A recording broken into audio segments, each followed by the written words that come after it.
Olá, meu Brasil, que bom encontrar com você nesta tarde do dia 1º de janeiro do ano de 2026. E é claro, se você faz parte do nosso grupo do WhatsApp, se você faz parte do Facebook, você está sabendo que nós temos notícias bombásticas para este ano, que começou assim, todo mundo virado de ponta cabeça, e a nossa obrigação aqui é falar com você que está aí do outro lado para que possamos compartilhar esse tipo de notícia.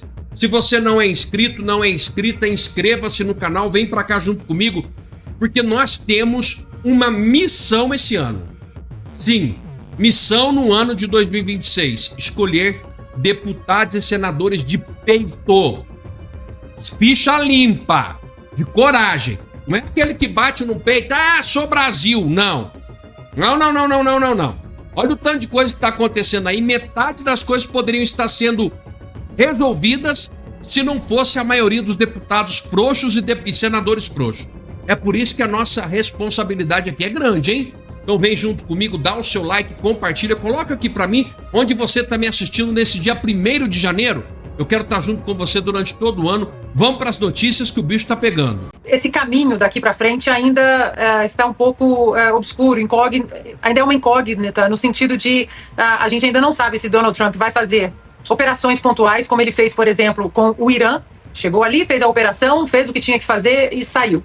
Já no caso da Venezuela, é um caso que envolve uma promessa de campanha que estava no topo da lista, que é a guerra implacável contra as drogas. São dezenas de milhares de americanos que morrem por overdose nos Estados Unidos todos os anos. E o presidente Donald Trump, ele segue nessa batida, principalmente quando o assunto é Venezuela e China. No caso da China, o fentanil. Nós ainda não sabemos a dimensão dessas operações, mas são operações que os americanos veem como uma guerra às drogas, mas ao mesmo tempo os americanos não querem o chamado boots on the ground, ou seja, soldados. Há relatos de que a CIA já estaria atuando dentro da Venezuela. O Pioto e eu tivemos uma longa conversa hoje no WhatsApp sobre Estados Unidos e operações secretas e o que o governo americano pode estar almejando. E aí entra a grande dúvida para os brasileiros: o que foi dado para Donald Trump? Já que a esquerda fala tanto em soberania, mas o que Lula deu para Donald Trump? Porque depois dessas operações, que abateram embarcações e ampliaram essa ofensiva contra a Venezuela, tanto operações que abateram embarcações como a Operação do Porto também, já há imagens dessa operação na internet, o Lula, amigo de Maduro, não fez nenhuma declaração. Então, é inconcebível para nós, a revogação da Magnitsky, no sentido porque nós sabemos o que Alexandre de Moraes está fazendo com o país, como ele é um violador de direitos humanos, mas nós ainda não sabemos, não entendemos a dimensão dos caminhos geopolíticos do presidente americano Donald Trump. Não sei se entenderemos, mas essa informação ainda está muito difícil de ser acessada. O que foi conversado, o que Lula deu, porque não tem como não falarmos de Venezuela sem colocarmos a amizade de Lula e Maduro nesse contexto. E Lula segue em silêncio. Mas fato, Cauti, é que os americanos veem essas operações como mais efetivas e mais palatáveis se elas forem pontuais, como foi a operação do Irã. O americano está, assim, exausto de ver cidadãos americanos e crianças também, adolescentes, sendo afetados pelas drogas. Segundo o blog do colunista Valdo Cruz, no G1, o clima no STF foi de tensão entre delegada da PF e juiz auxiliar de Toffoli, Carlos Vieira von Adamek.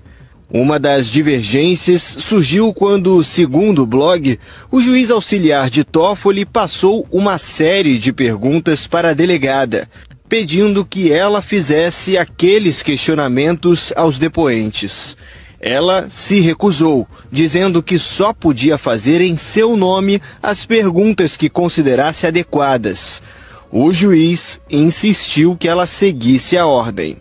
Diante do novo impasse, a delegada ligou para o diretor-geral da PF, Andrei Passos Rodrigues, para relatar o que estava acontecendo. Andrei afirmou que ela não podia fazer perguntas que não eram delas, a não ser que o ministro Toffoli consignasse em ata que aqueles questionamentos haviam sido formulados por ele. E ainda, segundo o blog, a delegada só admitiu fazer as perguntas de Toffoli depois que o ministro aceitou que fosse registrado que aquelas indagações eram dele. Desde o início deste mês, o caso que investiga fraudes envolvendo o Banco Master tramita em sigilo no Supremo por determinação do ministro Dias Toffoli. No dia 24 de dezembro, ele decidiu por conta própria, sem pedidos da Polícia Federal nem Ministério Público, marcar essa acariação. O Procurador-Geral da República, Paulo Gonet, e o próprio Banco Central pediram para que a acariação fosse suspensa, alegando que nenhum depoimento tinha sido tomado. Toffoli negou os dois pedidos. Hoje, a acariação acabou sendo feita depois dos depoimentos. Por determinação do ministro Dias Toffoli, outras medidas podem ser adotadas a partir da apuração da Polícia Federal, que agora passa a ter acesso a mais detalhes e as versões de cada um, o que vai permitir também o cruzamento de informações com o material obtido na operação deflagrada no mês passado. Bruno. É isso.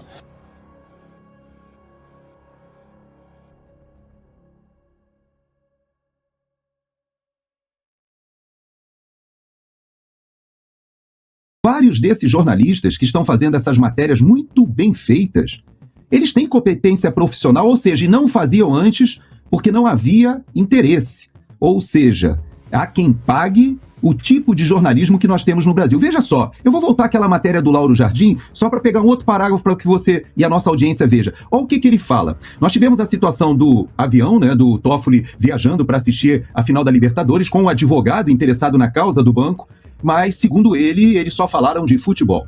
E agora o Lauro Jardim, ele diz que o ministro Alexandre de Moraes foi nesse evento, que foi no final do ano passado, já com esse contrato milionário, que, aliás, houve alguns veículos de esquerda dizendo que esse contrato não existe, e agora já apareceu o contrato fisicamente mostrado nas redes sociais, com o texto especificando, inclusive, a parte tributária, em que a Viviane, o ministro Alexandre de Moraes e sua família receberiam 3 milhões líquidos, já especificado quem deveria recolher os impostos. Então você vê que o contrato ia a detalhes. Então o simples fato do ministro Alexandre de Moraes estar nesse jantar na casa do banqueiro, do dono do banco, já é suficiente, nem precisa a gente entrar nas insinuações do que estavam fazendo somente homens convidados para aquele jantar. Mas veja uma frasezinha que o Lauro Jardim coloca, o seguinte: segundo o relato de um dos participantes deste e de outros jantares na casa brasiliense de Vorcaro, eram noites de conversas amenas.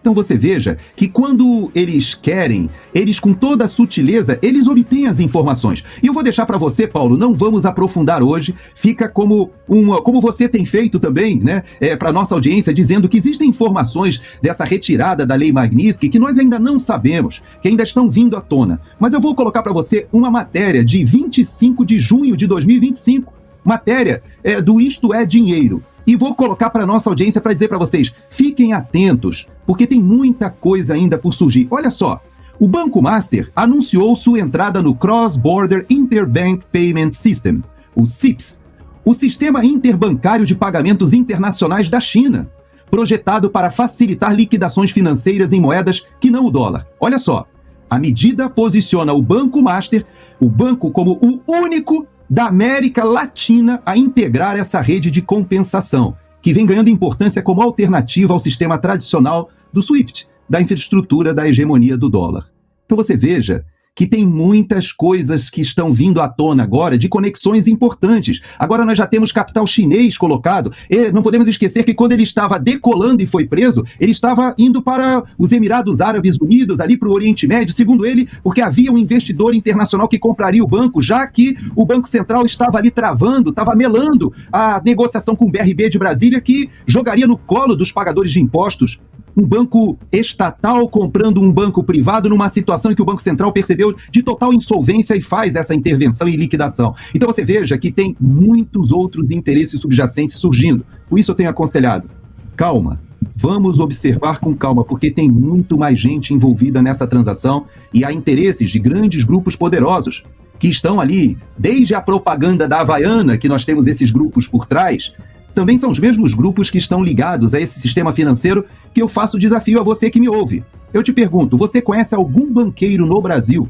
que apoiou o Bolsonaro? Você conhece alguém do sistema da Faria Lima, dos grandes banqueiros, que não tenha apoiado Lula e caído no colo e que ganhe mais dinheiro durante os governos petistas? Então, preste atenção, essa briga é uma briga de cachorros grandes, muita gente envolvida, e o PT não pode, e o governo Lula não pode sair ileso dessa confusão. Vamos prestar atenção. E a Justiça derruba a decisão que tirou benefícios vitalícios de Jair Bolsonaro. A desembargadora federal Mônica Cifuentes, do Tribunal Regional Federal da 6ª Região, restaurou, portanto, o direito do ex-presidente a ter seguranças, servidores, veículos oficiais e assessores. Segundo a magistrada, houve suspensão abrupta e integral de todo o aparato de Bolsonaro, descrito como pessoa idosa e com histórico de problemas de saúde em situação de acentuada vulnerabilidade. Fabi Barroso, parece que tem um respiro aí para o ex-presidente, essa desembargadora que considera justamente a realidade dele, uma pessoa idosa que tem aí um histórico de problemas de saúde, que continua fazendo sucessivas cirurgias, enfim, há um alívio de certa forma? Wellington, seu comentário sobre isso, a Fabi Barroso bem lembrou, acima da desembargadora há ministros, né? Então a pergunta que fica é até quando vai ficar essa decisão da desembargadora sobre esses direitos de Jair Bolsonaro? E ela deixou claro, inclusive, a desembargadora, que não causaria dano ao erário porque tem a ver com a dignidade de um ex-presidente da República. Tawane, quando o Lula esteve preso, o seu aparato foi mantido. Na época, foi dito que esse aparato que serve aos ex-presidentes da República são prerrogativas e não benesses. No caso do Bolsonaro, além de toda essa questão de saúde, né, toda essa que a gente já está muito bem ciente, foi um presidente que combateu duramente o crime. Então, nós tivemos agora recentemente uma lei aprovada aqui em São Paulo para garantir escolta, por exemplo, a ex-agentes de segurança pública que tenham atuado contra o crime organizado, devido ao assassinato do ex-delegado de polícia, né, o Rui. Então, tem que ter isso em perspectiva também. Tá? É a segurança do presidente, além da sua família, que está em jogo. Então, tem esse aspecto. Claro, a gente ainda tem, né, o STJ, a gente ainda tem um Supremo Tribunal Federal, né? Foi uma ação popular do Pedro Rousseff, sobrinho da Dilma Rousseff, que gerou essa decisão liminar e agora foi cassado aí num agravo de instrumento, né? Então não foi nenhuma decisão de mérito, liminarmente se suspendeu os direitos do presidente. Agora, volta para o magistrado de origem, ele vai dar ali uma decisão de mérito e aí caberá aí até uma apelação, enfim, do próprio Pedro Rousseff, mas aí a gente sabe que sim, vai subindo essa escada, né?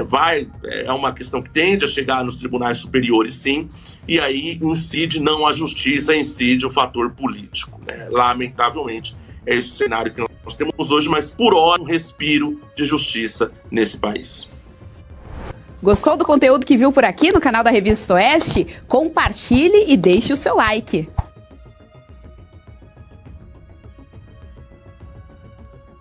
Hoje, 30 de dezembro de 2025, foi um ano muito difícil para todos nós. Agora, a esperança está chegando. Como vocês pensam que vai ser o 30 de dezembro de 2026, daqui a um ano? Estaremos nos preparando para várias posses, inclusive a do nosso presidente da República, Flávio Nantes Bolsonaro. Se prepare, acalma, acalenta teu coração, a gente vai voltar. E vamos voltar muito mais forte. Olha, deu pena ver aí o advogado Antônio Carlos de Almeida Castro, Cacai, reclamar da agressividade de atuação de alguns escritórios de advocacia de parentes e familiares de ministros do STF e do STJ em Brasília. Segundo ele, é um problema grave. Em entrevista mais cedo, ele lembrou que advoga há mais de 40 anos no Supremo e que isso não é de hoje, mas parece que a coisa piorou, saiu do controle. Na verdade, não deu pena nenhuma. É bem feito, Cacai. Sabemos todos que a coisa saiu do controle recentemente, especialmente a partir de 2023, quando o Supremo praticamente aboliu qualquer impedimento para a atuação de ministros em casos defendidos por escritórios de parentes e familiares. Se o problema é antigo, certamente começou a piorar quando, lá em 2019, a Corte instaurou de ofício inquérito inconstitucional para blindar seus integrantes, parentes e familiares de apurações da Receita. Quando censurou, por exemplo, a reportagem que denunciava uma relação suspeita entre um ministro e uma empreiteira, ou quando ministros resolveram tolerar atos de um presidente da República e de um Congresso não alinhado. Quando esses ministros silenciaram e prenderam parlamentares e influenciadores críticos ao regime.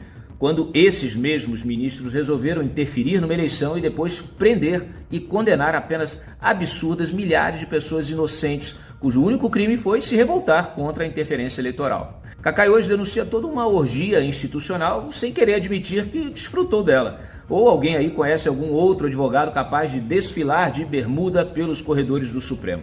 Após construir sua carreira na advocacia, relacionando-se com gente poderosa, apoiando seus abusos, o advogado parece se dar conta de que alimentou o monstro que agora o devora. Não só ele, mas a mídia, a OAB e boa parte da Faria Lima.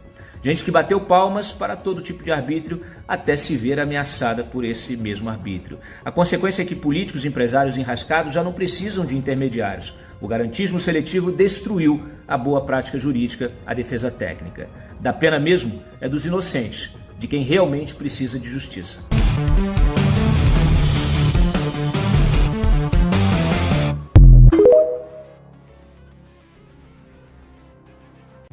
Gente, nada fica no oculto para sempre. Moraes caiu no grampo fazendo lobby. Isso que a Malu Gaspar do O Globo denunciou agora recentemente não foi, aparentemente, a primeira vez que aconteceu. A Folha de São Paulo, em 2019, divulgou um grampo que o Moraes caiu em 2015, quando era secretário de Segurança Pública em São Paulo. Diz a matéria da Folha de São Paulo. Interceptação da Polícia Federal feita em 2015 sugere que o então secretário de Segurança Pública e hoje ministro do STF atuou informalmente a favor de magistrado.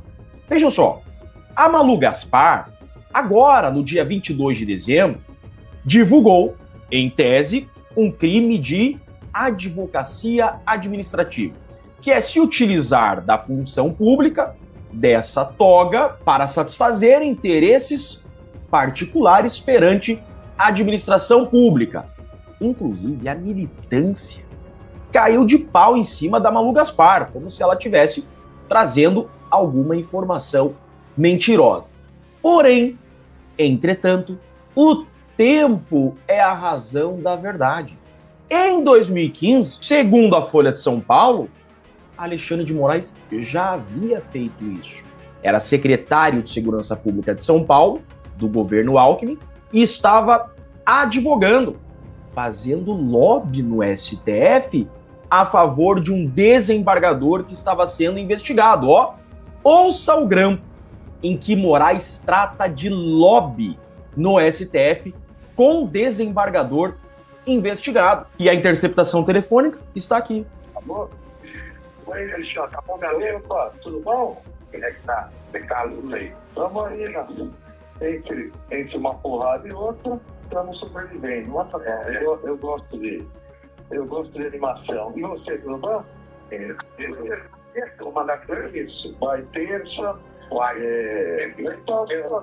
pode ficar tranquilo, viu? Eu tive semana passada, eu até, assim, está demorando um pouco, eu acabei encontrando o Toffoli, e hoje eu tive com ele aqui em São Paulo, que eu peguei encontro dos presidentes e corregedores entre os PRS com ele. E eu fui convidado para dar uma palestra cedinho, bati um papo com ele, então não vai ter novidades. Mas eu digo, eu acho que não vai ter problema nenhum, já para de encargo também redistribuir memoriais, né, que o pessoal redistribuir, e o Gilmar, eu vou falar, o Gilmar vem à noite aqui para esse encontro também. Daí eu troco uma ideia com ele, mas ele falou que não, assim, Vamos, sabe que cabeça de juiz, essa cabeça louca de vocês, né? Mas vamos tirar da frente, pô. Eu quero começar a fazer campanha porque pode ter Jota, porra. Pois é, tem que não é a minha frente, eu prefiro. Tem que tirar da frente, senão o povo começa a encher o saco, né? Exatamente. Mas aí você pode não vai estar. Não, eu não posso. Eu tô licenciado. Eu vou pedir para fazer tentação, tá? Para pegar todos os pontos mais importantes. Na verdade, eles não estão. Só uma pausa aqui. Preste bem atenção nisso que está acontecendo. O Alexandre de Moraes estava advogado, assumiu a Secretaria de Segurança Pública de São Paulo, então está secretário de Segurança Pública, mas o escritório continua aberto. Só que ele não pode advogar, mas está advogando. Vejam os autos, ele está advogando. Esse desembargador está sendo investigado e vai ser julgado o mandado de segurança desse desembargador. Ele contrata quem? O escritório do ministro Alexandre de Moraes. E ele pergunta, você estará lá? O Alexandre de Moraes fala, não, eu não posso, eu estou licenciado. Não posso, mas eu vou mandar um outro advogado do meu escritório para fazer a sustentação. É isso que está acontecendo. Só que nos bastidores, o áudio mostra que o Alexandre de Moraes está advogando. Ele só não está dando as caras. Mas ele está advogando, o escritório é dele, está muito claro. Ele falou com o Toffoli, ele vai falar à noite com o Gilmar Mendes, e tem muita coisa a mais ainda, vamos ver. Sai a pauta, vamos ver se vai entrar ou vai entrar na outra semana. Mas eu já pontuei o que é mais importante para falar. Nós tentação, tem que bater uma ideia só. Você sabe que se começa a botar coisa de tentação, ninguém ouve. Mas a questão do prazo, tal. Eu sim, você me entendeu? Reforço da até jurídica, nossa. Prazo, que não pode ter 2. Então não teve mais nenhum caso, sim. O nosso foi tudo absurdo, né? Absurdo é sacanagem. Foi sacanagem da sacanagem, né? Daquele débito do Gilberto, né? Foi tudo. Quem que vai? Você quer falar para nós? Vai o doutor Laerte, que é desembargador aposentado aqui de São Paulo, de direito público e tal, a minha agora pessoal, bom, tranquilo, pode ficar sossegado. Deve entrar e tal, porque o Toffoli é o presidente da turma, então se ele liberou, ele vai faltar, né? Sim. O Toffoli, o Gil Marcos, que eu falei, o Celso, a Carmen e o Teori.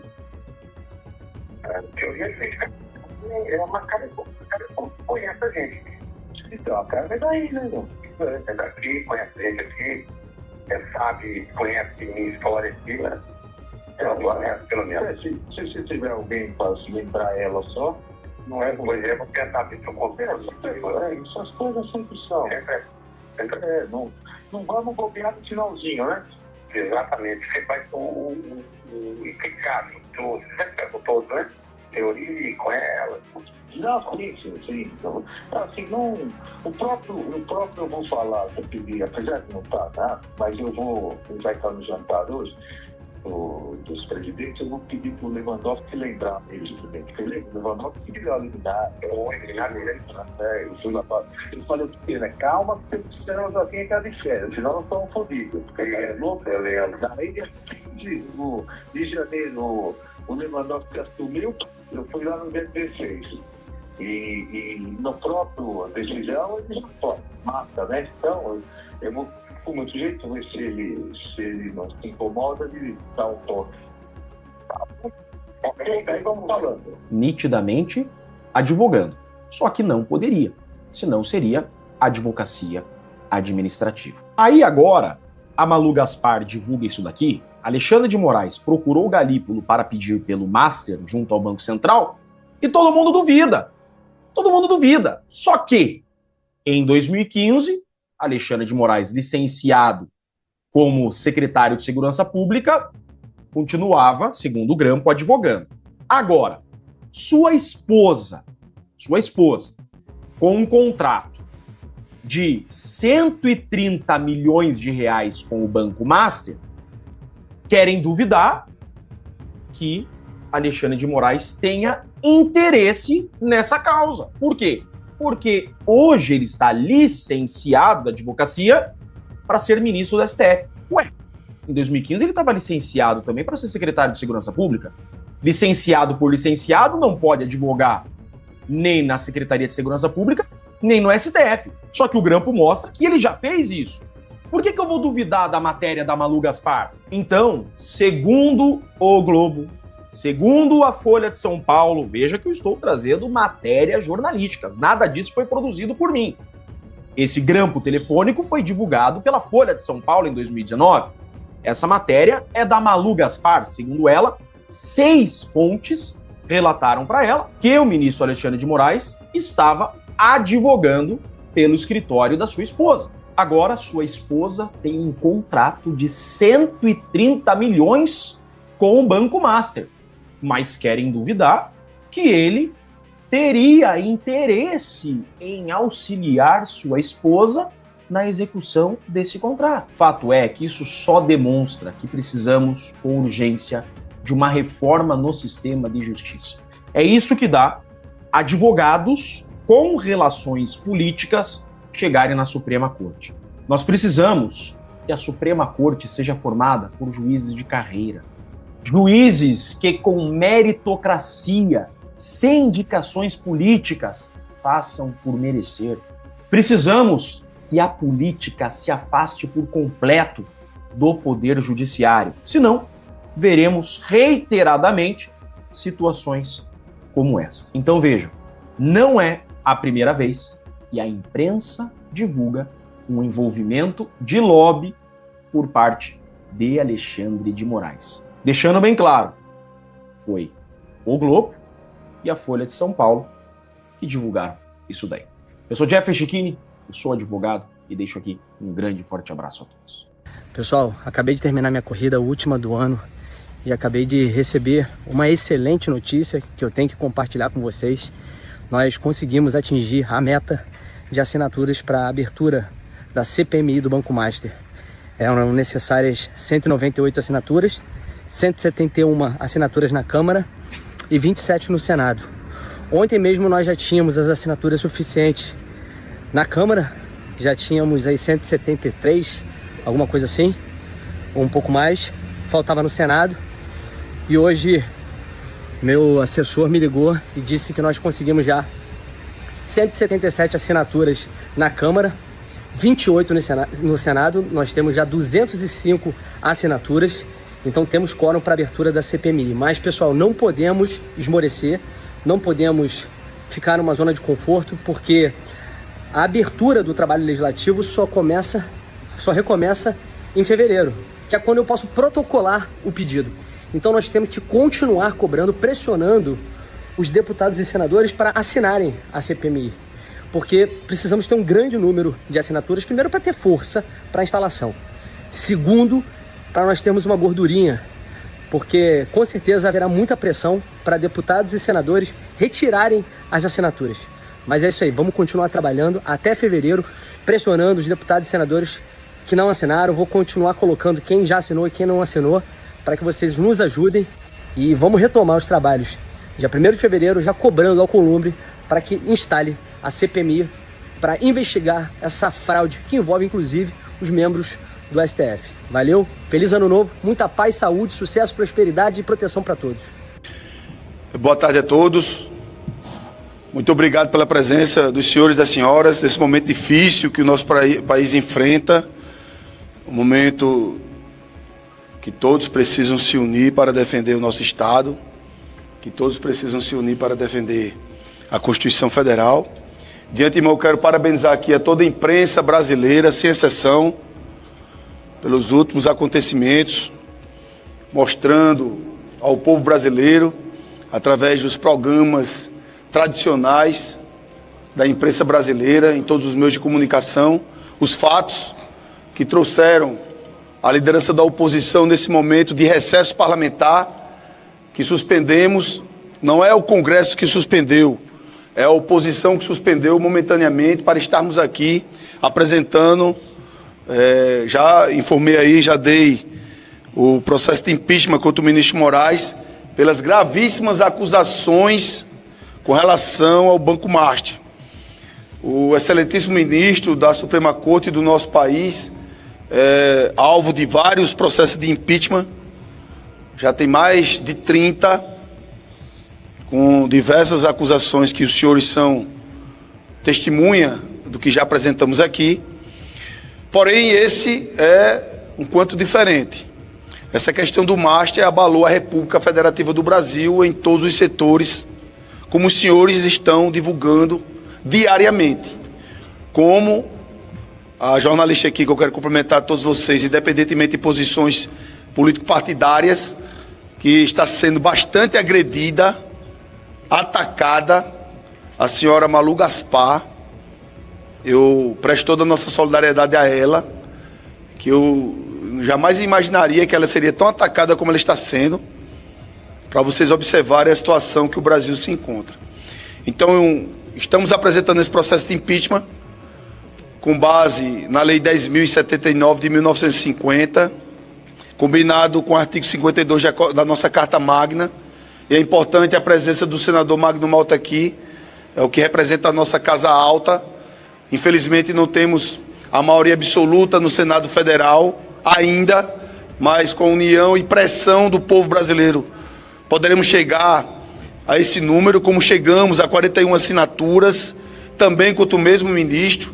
Infelizmente alguns tiraram por conta de pressão, mas conseguimos pela primeira vez na história do Senado Federal o número de 41 assinaturas de senadores.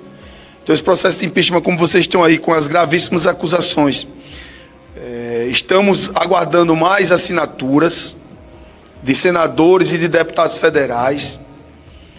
O deputado Marcel já chegou. O deputado Marcel também solicitou para que possamos estender esse prazo e termos mais assinaturas. A nossa meta, como liderança da oposição, é ultrapassar o maior número já existente na história da República Federativa do Brasil, que é mais de 150 deputados federais e mais de 40 senadores da República.